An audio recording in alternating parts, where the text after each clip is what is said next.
Welcome to Devon Energy's second quarter 2025 conference call. At this time, all participants are in listen-only mode. This call is being recorded. I'd now like to turn the call over to Mrs. Rosie Zuklic, Vice President of Investor Relations. You may begin. Good morning, and thank you for joining us on the call today. Last night, we issued Devon's second quarter earnings release and presentation materials. Throughout the call today, we will make references to these materials to support prepared remarks. The release and slides can be found in the Investor section of the Devon website. Joining me on the call today are Clay Gaspar, President and Chief Executive Officer, Jeff Ritenour, Chief Financial Officer, John Raines, SVP Asset Management, Tom Hellman, SVP E&P Operations, and Trey Lowe, SVP Technology and Chief Technology Officer. As a reminder, this conference call will include forward-looking statements as defined under U.S. securities laws. These statements involve risks and uncertainties that may cause actual results to differ materially from our forecast. Please refer to the cautionary language and risk factors provided in our SEC filings and earnings materials. With that, I'll turn the call over to Clay. Thank you, Rosie. Good morning, everyone. Thank you for joining us today. Devon delivered another quarter of production outperformance, capital reduction, and improved 2025 outlook, driven by our unwavering commitment to operational excellence and financial discipline. Our strategic priorities on slide 3 remain steadfast: operational excellence, advantaged asset portfolio, maintaining financial strength, delivering value to shareholders, and cultivating a culture to succeed. Amid market volatility, our veteran leadership team is not distracted by the headline or tweet du jour. We keep our eyes focused on the larger macro signals, and we've guided our team's energy towards controlling the controllables. As you will hear, during the quarter, we avoided the distractions and have made significant progress towards our business optimization goals of making Devon a more efficient value creation machine. Our optimization plan will create an incremental $1 billion of annual free cash flow by the end of next year. While cost cutting is part of the strategy, our focus is on driving value to the bottom line. Many of the wins are tied to production enhancements, inciting a culture of continuous improvement, and a heavy dose of technology. Only 4 months into this initiative, our team has already captured 40% of our target. As I sit here today, I'm highly confident in our ability to achieve our $1 billion target on time and, as a result, create significant and sustainable value for our shareholders. Consistent with our strategy to enhance our asset portfolio, we completed the sale of the Matterhorn pipeline in Q2. Then, on August 1st, we acquired the remaining non-controlling interests in Cotton Draw Midstream. These transactions are value-enhancing and strengthen our financial position to support future growth. By optimizing our midstream holding, these deals bolster our E&P operations and give us long-term value creation for our shareholders. Let's turn to slide 4 and discuss our quarterly highlights. The second quarter demonstrated the strength of our capital program and diversified portfolio. As I mentioned, our second quarter production exceeded the top end of our guidance. These results were driven by our franchise asset, the Delaware Basin, and strong performance across our other assets. Continued efficiency gains and effective supply chain management allowed us to outperform expectations, with capital spending coming in 7% below guidance. The impressive performance on both capital and production generated significant Q2 free cash flow of $589 million and further strengthened our financial foundation. Approximately 70% of the free cash flow was returned to shareholders via dividends and share repurchases, underscoring our reinvestment strategy and commitment to delivering meaningful long-term shareholder returns.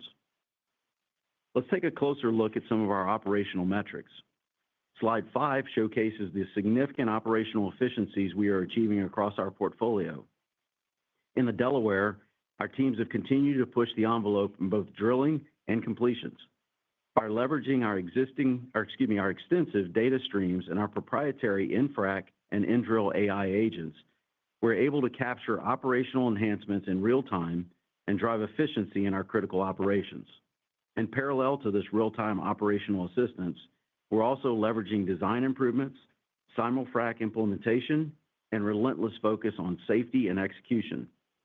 These enhancements have resulted in another 12% year-over-year improvement in drilling costs and a 15% improvement in completion costs. These are not just one-time gains. They reflect the ongoing commitment of our teams to drive meaningful, long-term improvements in how we operate. We are seeing similar momentum in the Williston, where our innovative approach has delivered $1 million in savings per well since the Grayson Mill acquisition last year. We've reduced total well costs through design enhancements, improved drilling and completion practices, and by leveraging technology. Finally, in the Eagle Ford, I'm pleased to report that we've fully captured the $2.7 million in savings per well that we set out to achieve as part of the dissolution of the JV in April. Overall, the operational highlights demonstrate how our teams are continuously seeking new ways to drive efficiency and deliver value. Let's turn to slide 6. You can see how these operational improvements are driving real capital efficiency gains. Since November, we've reduced our 2025 capital guidance by 10% or $400 million. We've achieved these capital reductions while regularly increasing our next quarter production guide and maintaining a strong 2026 production outlook. This outcome is a direct result of disciplined capital allocation, ongoing operational improvements, and importantly, our commitment to leveraging technology across the business. Our proprietary AI tools, agents, and models are embedded throughout our operations, from drilling and completions to real-time production optimization. These technologies enable us to quickly source and analyze vast amounts of data, make informed decisions faster, and continuously refine our workflows. As I mentioned before, we're not just cutting costs. We're optimizing well performance, reducing cycle times, and streamlining field operations, all while delivering production performance and strengthening our financial position. These are sustainable, structural gains that will translate into more efficient capital deployment, stronger free cash flow, and long-term value. With that, I'll hand the call over to Jeff. Thanks, Clay. Turning to slide 7, where we highlight another quarter of strong financial performance for Devon. In the second quarter, we delivered core earnings of 84 cents per share, EBITDAX of $1.8 billion, and operating cash flow of $1.5 billion.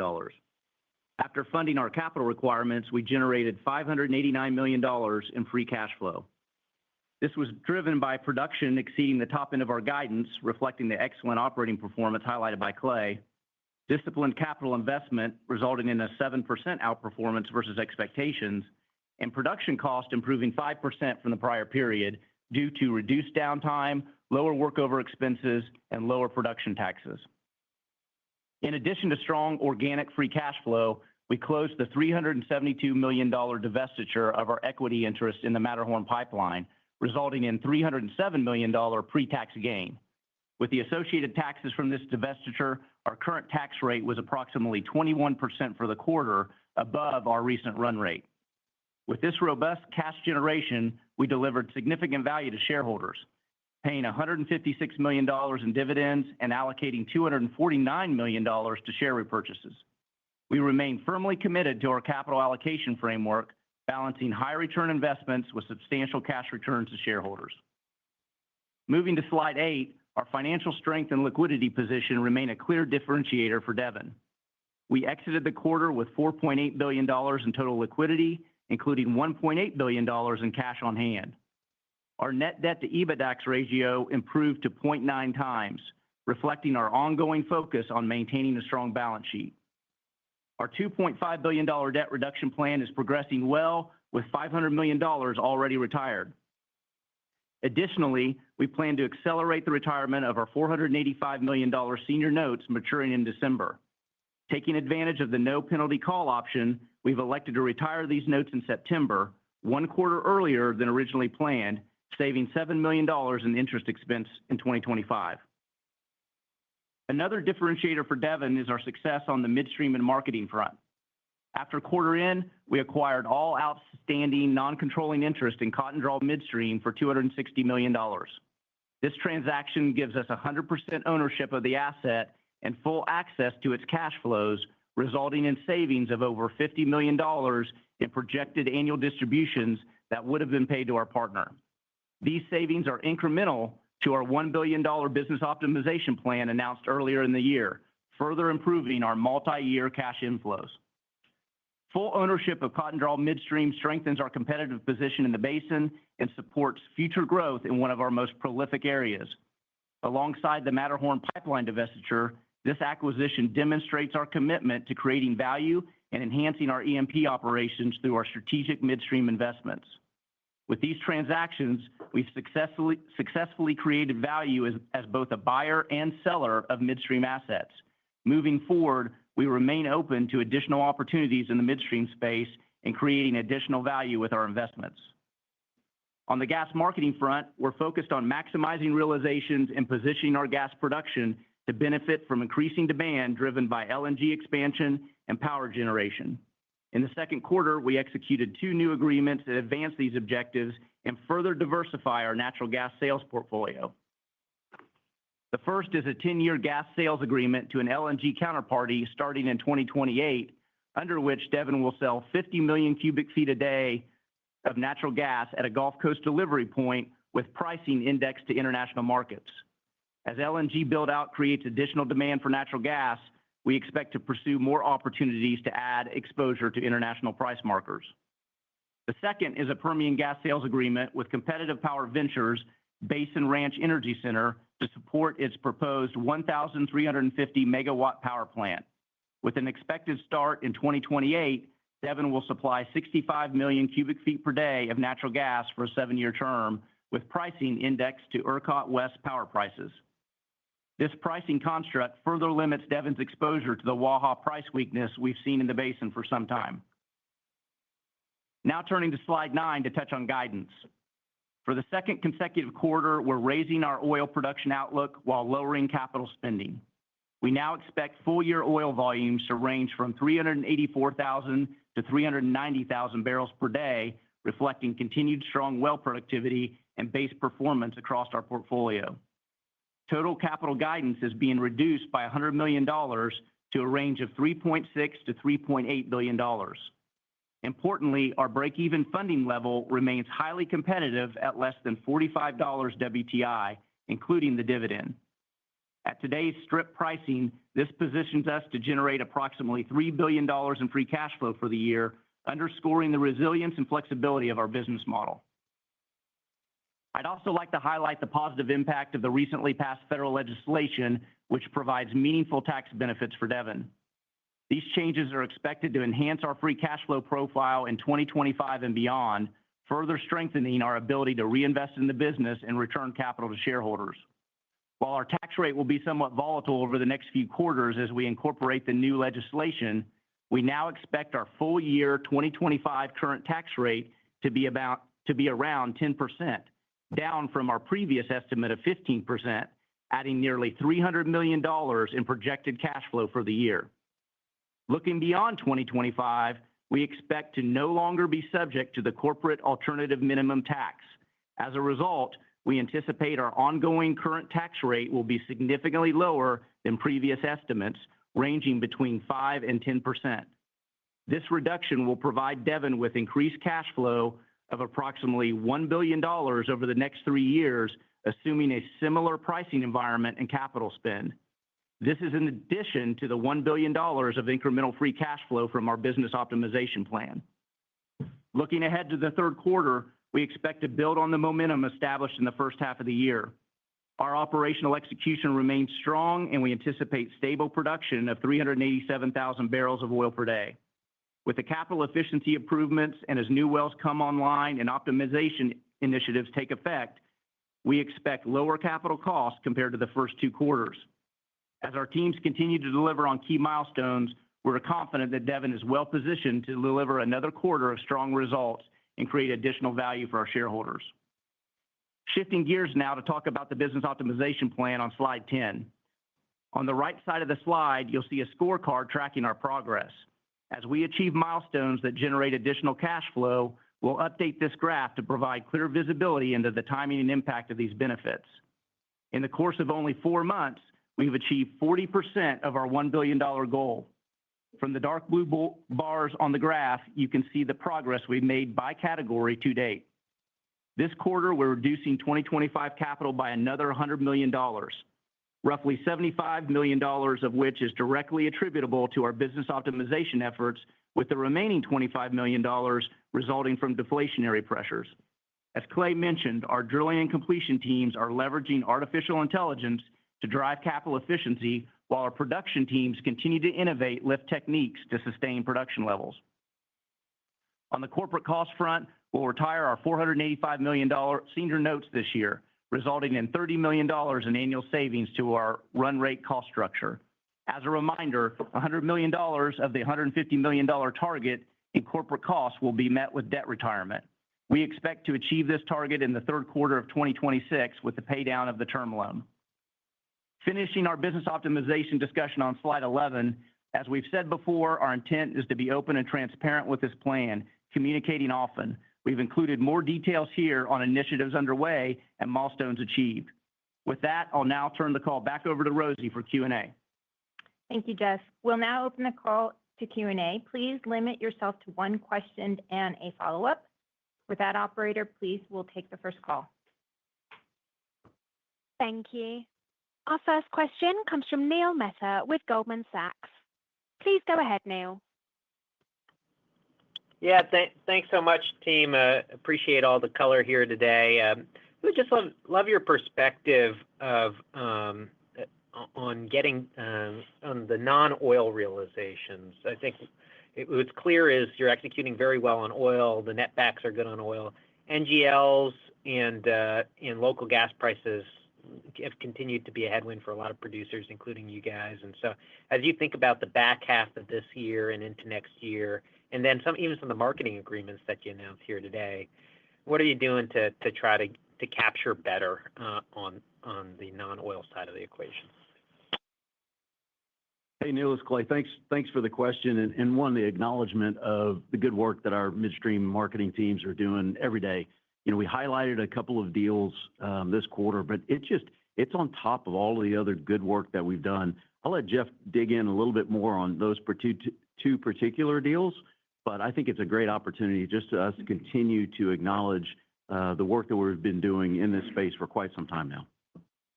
Yeah, Neil, this is Jeff. Yeah, again, appreciate the question. And as you know well, we've talked about this for a number of quarters in a row now.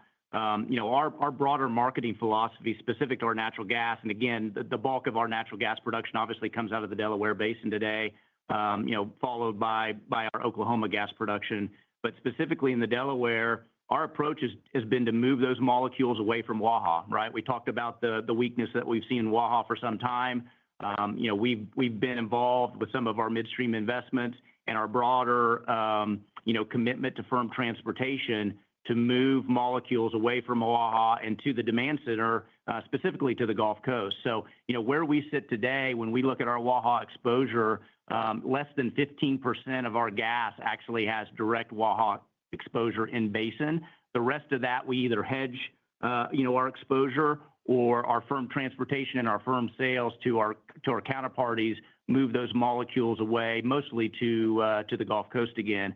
As we look forward between Matterhorn and our Blackcomb, you know, commitment that we've made, the pipeline that'll come on in the second half of next year, we're going to be approaching over $1 billion of transport out of basin. So we feel really good about the work, $1 billion BCF a day, a BCF a day of transport out of basin, which makes us feel really good about the work the team's done, as Clay mentioned, to really limit our exposure to Waha on a go-forward basis. On top of that, obviously, with the announcements that we mentioned today in our opening remarks, we're always happy to see incremental in-basin demand show up. And so the CPV, you know, power gen opportunity is something that we're excited about. Again, relatively small relative to our production profile in the Delaware, but every bit helps. And, you know, particularly like the idea of you know, the index to the power price, which we're bullish on, and think that, again, provides some real diversity to our gas sales portfolio.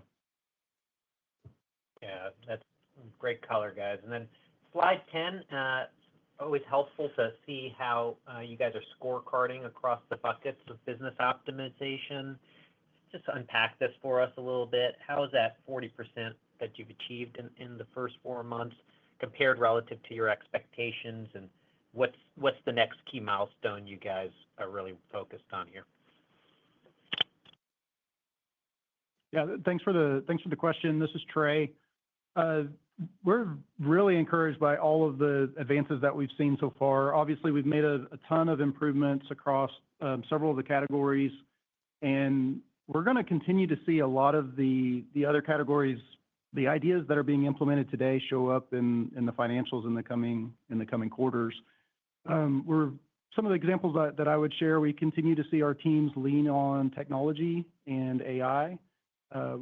The way that all of our employees are working today is changing in real time, and we've seen the adoption and the investment that we've made over a number of years really take fire. And our leadership team has set an expectation and table stakes really that we expect all of our employees to use these new tools, and that's showing up in a lot of these business optimization initiatives that we have across the company.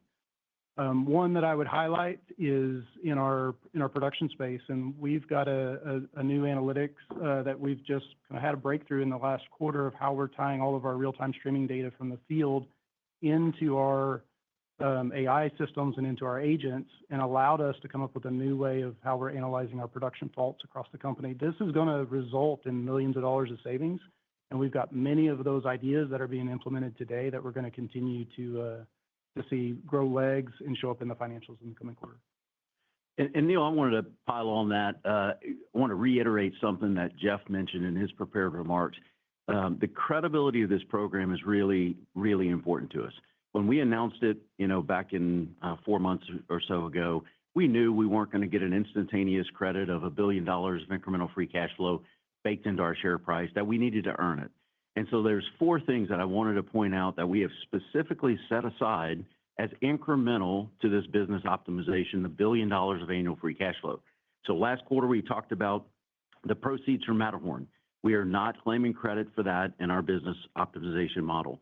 This quarter, we talked about CDM and the benefits associated with $50 million plus of dollars not going out the door that we are not claiming credit. In addition, we've talked before about the deflationary dollars that will not accrue to this tally as well. And then the really big one this quarter is the taxes. Obviously, $300+ million a year will absolutely enhance our free cash flow, but we're not claiming credit on this business optimization for those 4 important things. So think of it this way.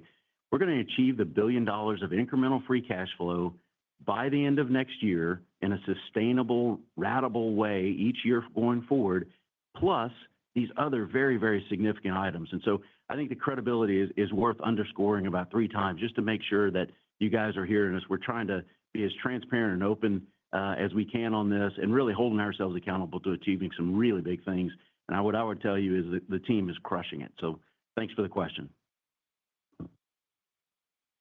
Thank you. Our next question comes from Scott Gruber with Citigroup. Please go ahead, Scott. Yes, good morning. It's nice to see the full-year oil volumes ticking higher here. Does the improvement in the output, drive you to shift higher how you think about the maintenance level of production in 26? Should we use the new run rate from this year? Yeah, thanks for the question, Scott. Look, we're obviously next year's a little still too early to talk about. We're not providing guidance yet, but obviously we're doing the work. The work that we do this year really sets up the work for next year. And what we're still doing is goal seeking for that kind of mid 380s as the right run rate going forward. So don't think of this as a reset. We're going to have some quarters that are a little hotter and a little bit lower, but we're still running kind of that mid 380s as the right oil rate for us. So this is not a reset going forward. Well, I guess with the production enhancement efforts, would that not tick higher? Kind of why keep it at the mid 380s, or is that just kind of baking in some conservatism?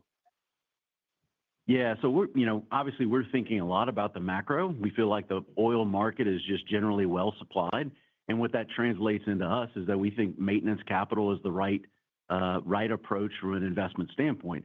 So as we accrue benefits on the production side, on the capital side, on the LOE side, What we're attempting to do is accrue those benefits on the cost side of the equation, ultimately in a reduced capital benefit. Now, it's hard to do that on a quarter-to-quarter basis, and so you see, like, we've guided next quarter to a midpoint of 387. Yeah, don't think of that as a runaway growth. This is just the incredibly good work of the teams. What we're trying to do is make sure that we balance kind of moderating that activity so we're not running away on production, but at the same time, we're being very thoughtful about trying to be ratable and smooth in that outlook, and that's what we're solving for when we're looking at 26 and really beyond. Yeah, John's got one more point. Yeah, and I think just to add to Clay's comments, the downshift in rig and horsepower count that you saw us announce in Q1 is reflective of that. So as we have these production optimization gains, a lot of times they show up in a lot of small ways, and we see it more in real time. And to Clay's point, we see that in the next quarter. And so that's the reason you're seeing a little bit higher guide for the next quarter. But the behavior that Clay described really manifest in Q1 and Q2, and you're seeing those rig drops, here the second half of the year. And that's reflective of what I think you'll see us do go forward when we have these production wins.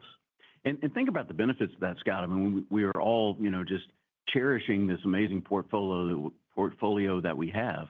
And each time we're able to kind of moderate that activity, flatten that base decline, lower that the amount of maintenance capital that's required, that extends that runway even further. So there's many magnitudes of benefit associated with the good work that we're doing on this business optimization.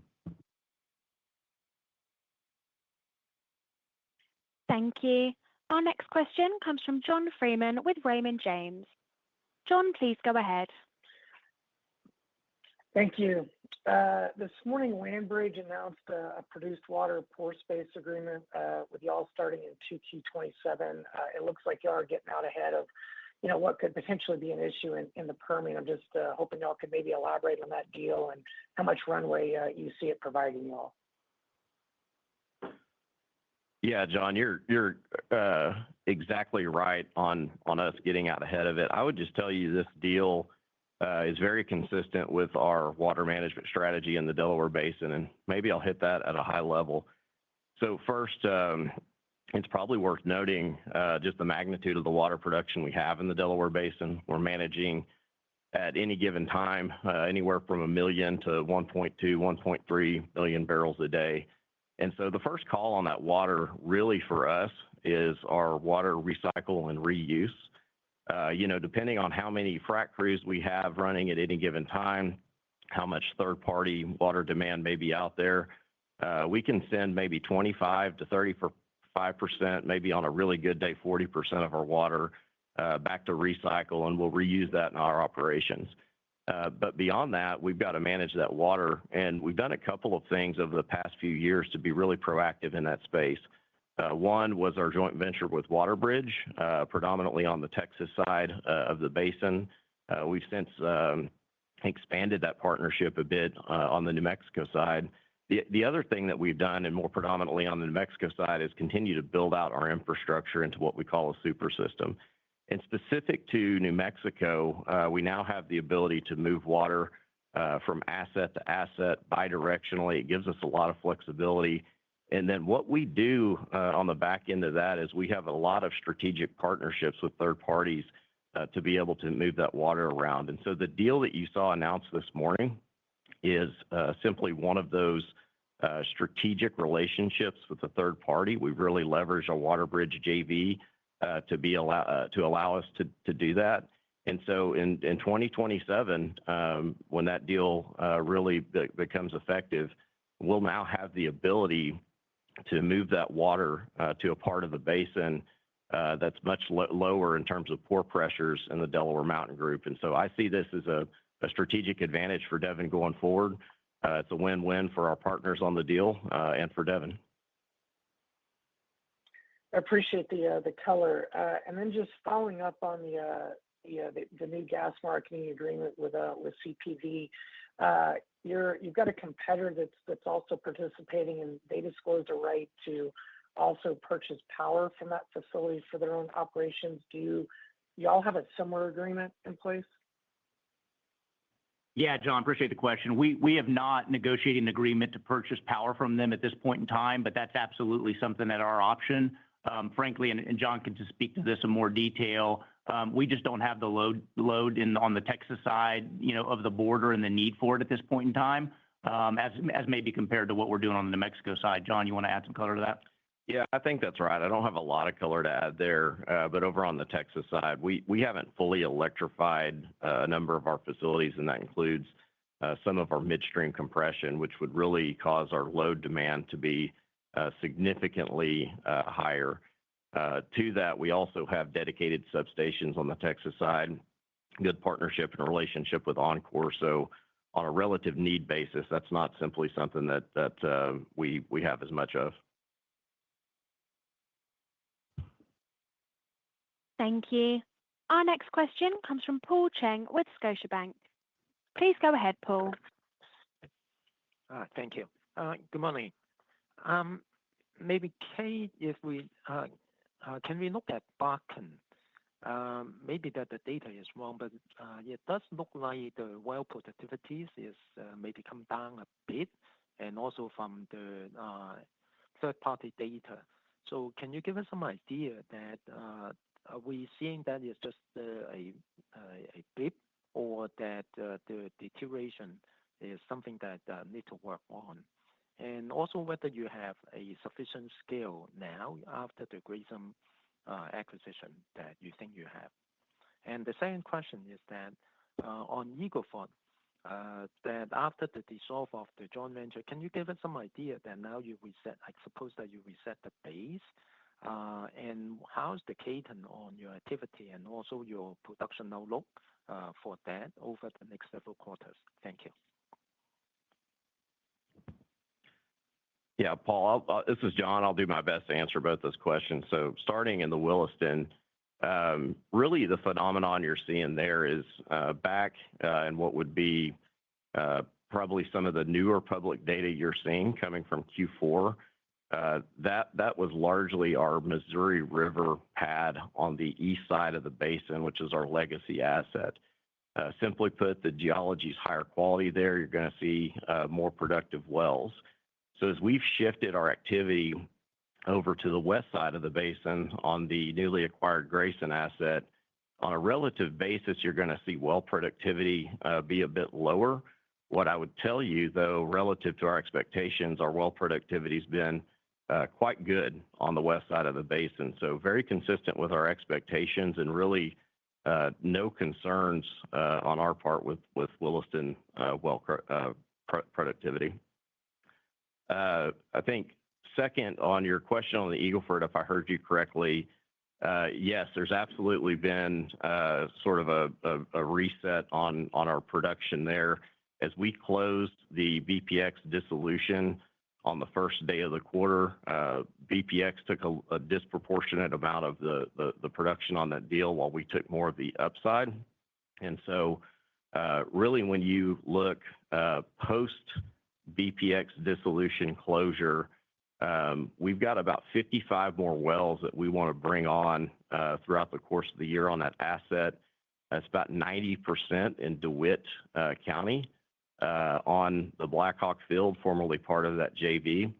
And we feel really good about our ability to continue to grow production back to the levels sort of pre-split. Thank you. Our next question comes from Scott Hanold with RBC. Please go ahead, Scott. Yeah, thanks. Hey, Jeff, you kind of mentioned the windfall you all are going to get from the OBBBA. I think you said $1 billion over the next few years. What is the plan on allocating that cash? Like, what are you targeting to do with that? Could that be for incremental shareholder returns? Would you rather focus on maybe paying off the term loan faster? But just give me your thoughts on how to allocate that. Yeah, Scott, it's a great question, and appreciate you highlighting the optionality that we're going to have with the incremental free cash flow. Really a great position to be in on a go-forward basis. when we look at our financial framework and shareholder return kind of approach, as of today, no change to that going forward. So as you know, the priority there is for us to grow and sustain our fixed dividend as kind of the first priority. We've set out a range on the share repo by quarter of about $200 to $300 million per quarter. We don't expect to change that at all. And then, of course, as you know, we've got the $2.5 billion debt reduction target out in front of us as well. So as we accrue this incremental free cash flow from our business optimization game plan, from the tax savings that we've seen or expect to see, that will accrue to our balance sheet and will likely accelerate some of the debt reduction that we have planned here over the course of the next 18 months or so. Okay, appreciate that. My follow-up is on the Anadarko. And Paul highlighted, obviously, there were some moving parts on both Bakken and Eagle Ford production, but I think the Anadarko stepped up pretty strongly this quarter as well. Can you tell us where you all are with the JV there and how to think about that production? And obviously it's got a little bit more of a gas mix, so be interesting to hear your kind of thoughts on investing in that area and your views on the gas macro. Yeah. As far as the Anadarko, a lot of what we're doing there is really prosecuting our Dow JV. So as you recall, that's a 49 well commitment we kicked off, I believe, here in the second quarter. And so we've been prosecuting that activity with that.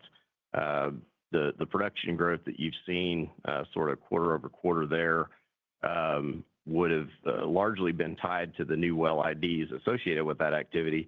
Now, I will say relative to Q1, we did have some weather impacts in Q1. So the growth probably appears to be a little bit more than what it otherwise would be, but we've been consistently running 2 rigs in that basin, now for much of the year. I'd say the activity is pretty consistent. Thank you. Our next question comes from Doug Leggett with Wolfe Research. Please go ahead, Doug. Thank you. Good morning. Clay, can you hear me okay? Thank you, Doug. I can hear you fantastically. Okay, great stuff. I just wanted to check that there were no connection issues this time around. So thanks for your patience. I sincerely appreciate you checking. Questions. Good stuff. You've no idea how many times I said that last time around. But anyway, I did actually want to ask a question last call, and I didn't get to for some reason. And it was about the BP separation. And I want to address one specific issue. When BP talks about this, they said that they chose their acreage because they had problems with the Wilcox, the stability of the Wilcox sand in the eastern part of the play, which caused sidetracks, all sorts of operating problems, and so on. And they wanted to avoid that going forward.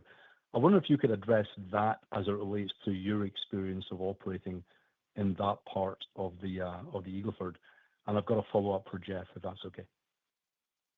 Sure, Doug. Yeah, happy to address that. So, I mean, this is a classic win-win. I think BPX was really happy to get the acreage that they did and satisfied some of the objectives that they had. As John mentioned, they've got a disproportionate share of the production day one. But I can tell you, we were equally happy to get the acreage that we did. We have more running room, more upside. We've seen this very material savings in capital cost that completely changes the game. We feel very confident in our ability to execute as you move to that northeast area. It is more challenging drilling, but we're much more confident having our D&C team jump all over that. We see a lot of runway.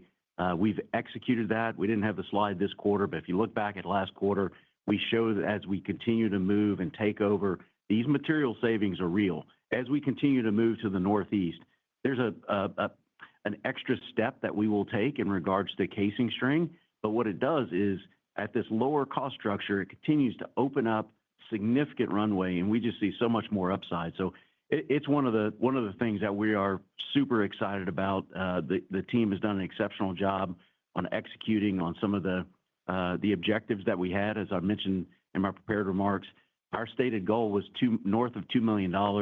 we had kind of whispered, we really think it's 2.7. We've now achieved that $2.7 million per well. And as you know, that changes the game on the upside potential of that runway. And even the more challenging acreage to the northeast, we just have so much more running room and so much more upside value to create from there. Clay, that saving includes the additional string? Yeah, so the wells that we're comparing apples to apples, that's the 2.7 million. But we needed to be able to achieve that as we move to the northeast. Most of those wells are going to be the same casing design, but where we apply the incremental casing designs, they were cost prohibitive before, and so just had no value in our portfolio. With this improved savings, even if we have to add an extra casing string, which would require some extra cost, these remain value creative and accrue to the positive on NPV for us. So that incremental casing string, where necessary, is incremental, but know that overall savings still allows these wells to be competitive in our portfolio. That's great. Thanks for the clarity. So my follow-up, Jeff, I guess there's a couple of pieces to this, and it starts with cash tax. You've given the next 3 years. My question is, I know there's no precision here, but this idea that you now get IDCs on a kind of, as long as the current administration is in place for an extended period of time, what does it look like beyond the next 2 or 3 years? And I guess my part B would be, clearly this is kind of a windfall. I think I heard you say that you're prepared to put cash on the balance sheet and reduce net debt. Am I overthinking that? No, that's exactly right, Doug. Yeah, as we continue to, and obviously the tax is impactful, but also the free cash flow we're going to generate with our business optimization game plan and some of the other things that we've talked about here today that Clay mentioned previously. Again, things can change in the world, but based on our current forecast, we're going to be generating significant free cash flow going forward, incremental to what we would have thought of even just a few months ago. And so our game plan is not to change our shareholder return framework at this point in time, accrue that cash to the balance sheet, help us achieve that $2.5 billion debt reduction that we set out on the back of the Grayson Mill acquisition. So that's absolutely our current thoughts around how we're going to allocate this capital going forward. And again, as we work through our capital budget here over the coming months, we'll obviously provide some incremental guidance on 2026, and things may change a bit, but the current thought process is continue to work towards that $2.5 billion debt reduction beyond the cash returns to shareholders. To your question about longer term kind of tax profile, as I highlighted in my opening remarks, the benefit of CAMT going away, the corporate alt-min tax going away for us, as a result of the IDC deductions, we'll have a current tax rate closer to that 5% level as we look at 2026. It'll move a little higher in 2027, probably closer to that 10% that I highlighted in the comments. And then beyond then, again, assuming kind of current price structure, current capital investment, you'll likely see that current tax rate trend higher. But as we look out in our projections, if we look at the current tax rate we had here in the second quarter was obviously elevated with the huge gain that we had on the Matterhorn sale. But if you go back another quarter and see us being in kind of the high teens, we don't get back to that kind of level in our projections until 6-7 years out, right, under the current construct. So definitely a benefit for us. Obviously, the bulk of that comes here over the next 3 years with the acceleration of the R&D expensing and the bonus depreciation, but really carries forward even beyond the next 3 years until things level out. Thank you. Our next question comes from Arun Jayaram with JP Morgan. Please go ahead. Yeah. Good morning, gentlemen. One follow-up, Jeff, on the commercial opportunities or the $200 million that you've realized in that bucket. What is the timing of when you'll get those savings? Is that early in the year? But maybe just helpful because it is a pretty meaningful needle mover.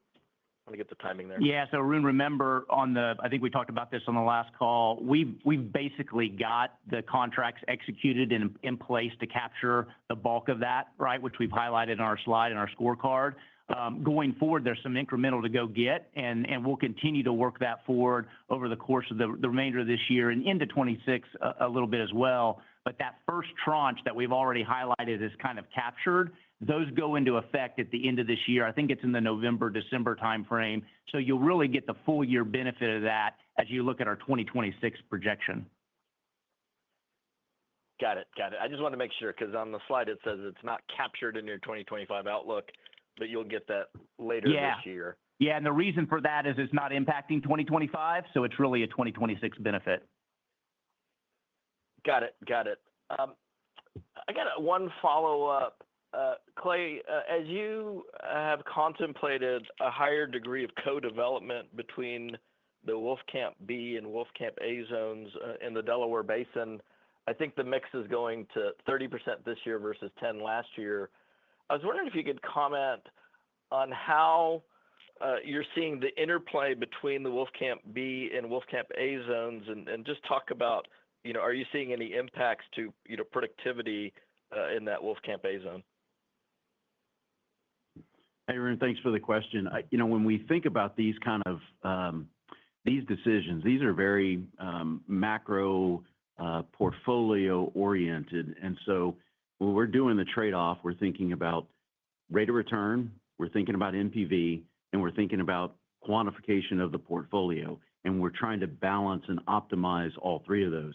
I'm going to kick it to John. He can talk a little bit more in detail about what we're seeing kind of well to well. And then importantly, how do we plan to continue on this path rolling forward? Yeah, Arun and Clay, thanks for the setup there because I do think it starts with, the trade-offs. Pardon me. As Clay mentioned, as we shift more into this multi-zone co-development, we know we're taking a little bit of a near-term trade-off on a bit lower well productivity in exchange for a more optimized net present value across our inventory, but importantly, a more sustainable and longer-term inventory runway. And so when you ask the question specifically, is the inclusion of the Wolfcamp B impacting the Wolfcamp A? I would tell you generally, no, that's not what we're seeing. We've appraised that potential impact now over a couple of years. We've really optimized both our landings and our spacings to get these large multi-zone developments right. And I'll tell you that the benefit we see is really avoiding the depletion effect on future inventory. And so if we wanted to prop up our well productivity and just mow down our best zones, we could do that. And what we'd probably do is mow down our Wolfcamp A. But if we did that, we would be sacrificing the productivity of the Wolfcamp B later on. You'd see depletion effects in those wells, and those wells would be lower productivity out in time. So this is a good reason of why we're so convicted in this multi-zone co-development philosophy. So limited to no impacts on the A, but the real win there is we're maintaining the productivity of the B wells. I hope that answers your question. Thank you. Our next question comes from Betty Jiang with Barclays. Please go ahead, Betty. Good morning. It's great to see the operational momentum translating into free cash flow generation. A follow-up to you, Jeff. We talked a lot about the balance of capital allocation. Maybe asked differently, you are grinding down or paying down that $2.5 billion of net debt reduction faster than previously expected with all these efficiency gains, lower CapEx, and tax savings. What do you think is the optimal debt level for this business going forward? We see you potentially reaching that $2.5 billion target by end of 26, maybe early 27. Is that after that we could see a potential increase in cash return? Thanks. Yeah, absolutely, Betty. I think that's a great way to think about it. As you and I've talked about in the past, the $2.5 billion debt reduction that we have targeted really does get us to kind of what I think about as our optimal absolute debt level. So if you see, obviously today we sit at $8.9 billion of absolute debt. you take off the 2.5, and you're somewhere in the $6 to $6.5 billion range. When we run our downside sensitivities around pricing and cost structure, obviously that net debt to EBITDA ratio can flip on you pretty quickly. But at that absolute debt level of $6.5 billion, we feel pretty comfortable and feel really good about maintaining our investment grade status, which is critical to us for all parts of our business. So I think about that as kind of the optimal absolute level. And again, I want to reiterate that's certainly a priority for us, but the benefit of accruing this cash to the balance sheet, and we'll absolutely consider some acceleration of the debt repayment, as I talked about earlier. But that cash on the balance sheet provides us optimal flexibility. So without question, we're going to continue to be talking to our board about how do we continue to build upon the cash returns to our shareholders. And so don't take any of my comments as precluding the option, down the road of that increasing over time. But certainly in the near term, the priority is on the debt repayment. That's very clear. Thanks. My follow-up is on sort of unlocking the next layer of resources. Given the lower cost structure, whether that's coming from midstream or upstream, do you see other resource opportunities that's getting unlocked now that was previously uneconomical under the prior higher cost structure? If so, where could be some of these opportunities?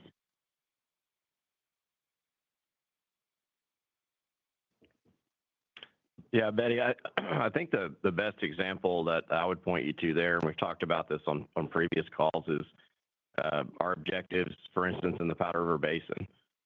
When you look at what we're doing there and what we're trying to accomplish there, I'd say there's really two deliverables. One, we want to deliver more consistent and competitive well results.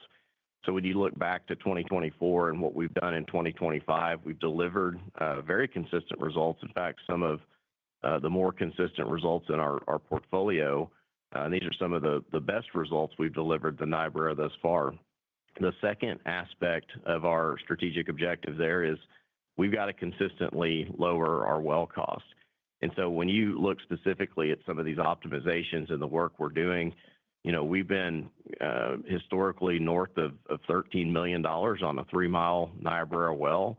We've made a lot of progress. We've gotten closer to call it a $12 million type well. And when you look forward at some of the upcoming programs, some of the design changes we're making, some of the scale benefits we'll achieve, we have a vision well concept out there that aligns very well with our business optimization to get to a $10 million type of DNC cost for a 3-mile Niobrara well. And that's a perfect example of taking something that's marginally competitive in our portfolio today and making it competitive. Thank you. Our next question comes from Philip Jungwirth with BMO. Philip, please go ahead. Thanks. Good morning.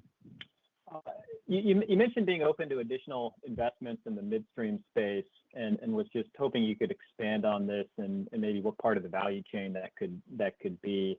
And what would the target level of investment be, assuming you plan to fund this with Devon's balance sheet?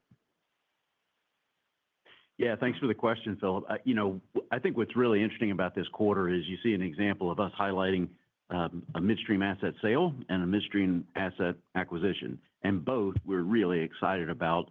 We think they are cost beneficial, structurally beneficial, value creating opportunities. And so don't think of us as maybe only going one direction on this, but always trying to do the work to find out what is the better scenario to make us a better company.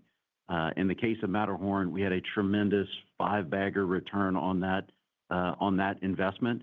We've held on to the capacity, and then importantly, we allowed the pipe to get put into the ground, which was the initial motivation. So check on that. We retained the capacity. We're doing a really good job there. When we think about something like CDM, that is one of our highest growth, highest value assets. Maintaining control of that, we continue to see gas volumes grow in the area. We see significant upside for that. And then we had an opportunity to take out the rest of it and then lower our cost structure going forward at a very, very competitive investment. So both of those, although they could appear moving in the opposite direction, the common theme is value creation. Jeff, do you have other comments? Yeah, I would echo your comment and just kind of to sum that up, say everything that we do related to our midstream investments is specific to our broader strategy, both on the E&P side of optimizing our business there and creating as lowest cost structure as possible for our core business. And then on the midstream side, as Clay referenced this, it's really a thought process around our broader marketing portfolio and making sure that we can achieve the highest realized price for our molecules in all of our basins. So as Clay gave a great example with Matterhorn, we made an investment there, and as he said, we're ecstatic with the significant gain that we achieved there. But the real driver of that investment was to make sure that pipe got built and make sure we could get our molecules via firm transport to the demand center. So that's really the broader strategic philosophy, if you will, of all things midstream investment for us. Okay, great. And then you had strong Delaware production in the quarter, and just following up on the co-development question, now that we're halfway through the year, can you talk about generally how performance has been versus expectations? Any key learnings so far, and then how optimized do you think you are at the moment as far as overall completion intensity per DSU? Yeah, I'll start with well productivity. So as you heard me mention earlier, we've developed more momentum into our multi-zone development philosophy. I think we've been talking about that for a number of quarters. When you look at the well productivity from the wells that we brought online this year, I think the public data set right now is Q1. And so what I would tell you generally is those well results are very consistent with our expectations. Now, I've also seen some newsletters, some data points, some chatter out there that well productivity is dropping off in a big way. So I do want to provide, I would caution folks against calling that a trend. And I want to provide a little bit of context around our Q1 data set. So specifically, if you look at it, it's very weighted to the Wolfcamp B or the deeper Wolfcamp, as well as disproportionately weighted to the Avalon. When you look at sort of our total well mix this year for the Delaware Basin, we anticipate 30% to be Wolfcamp B, yet we brought on 60% of our total Wolfcamp B wells here in the first quarter. So what we would really anticipate is returning a bit to a non-outlier, more normalized well mix throughout the next few quarters. With that, we're going to see well productivity increase. So we feel very good about what we're seeing there. I think your second question was around optimized on completions. This is something that we're always looking at. We're always adopting different completion designs based on what we're seeing with our own appraisal or benchmarking against competitors. There are some completion design changes we're making in certain parts of our areas, and other parts we feel that we're dialed in. For instance, we were talking to the team just earlier this week about our completion design intensity in one of our zones and one of our assets, and we're going to dial that up based on what we're seeing. So we continue to optimize around completions as well as all aspects of our development planning, which would include landings and spacings and other design parameters. Thank you. Our next question comes from David Deckelbaum with TD Securities. Please go ahead, David. Yeah, thanks everyone for squeezing me on. Clay, I wanted to just get back to the initiatives, particularly on commercial opportunities. So far, it looks like the savings achieved have been in the Delaware. Do you anticipate focusing on other areas of the portfolio that might enhance some of the economics, specifically in areas like Anadarko? Or is there more work to be done more in the Delaware from a midstream renegotiation perspective? Yeah, David, for sure, the big wins have been in the Delaware. It's where most of our activity is. There's an opportunity for active renegotiation there. but we have made wins in the Anadarko as well. We continue to focus there. We see the tremendous gas potential that we just need to unlock more value, make sure we're hanging on to the dollars that come in the door a little bit better. And so I'd say that's another area that we will continue to see and accrue benefits. And I guess, are most of the quantified opportunities that have been captured, are they more a function of better realizations, or are you getting materially better rates here? Yeah, David, it's a mix of both. So given the nature of the contracts, depending on where it is and how the contract is constructed, sometimes you'll see that run through our realizations on gas and NGLs in particular in the Delaware, but at other times it'll run through GPT. So it can be a little difficult to follow in the financials from time to time, but absolutely it's a mix of all the above. Thank you. Those are all the questions we have time for today, and so I'll hand the call back over to Rosie for closing remarks. Thank you, Emily, and I want to thank everyone for your interest in Devon and your participation in our call today. If you have further questions, or for those of you who did not get through on the call today, please reach out to Chris or myself. Have a good day. Thank you all for joining us today. This concludes our call, and you may now disconnect your line.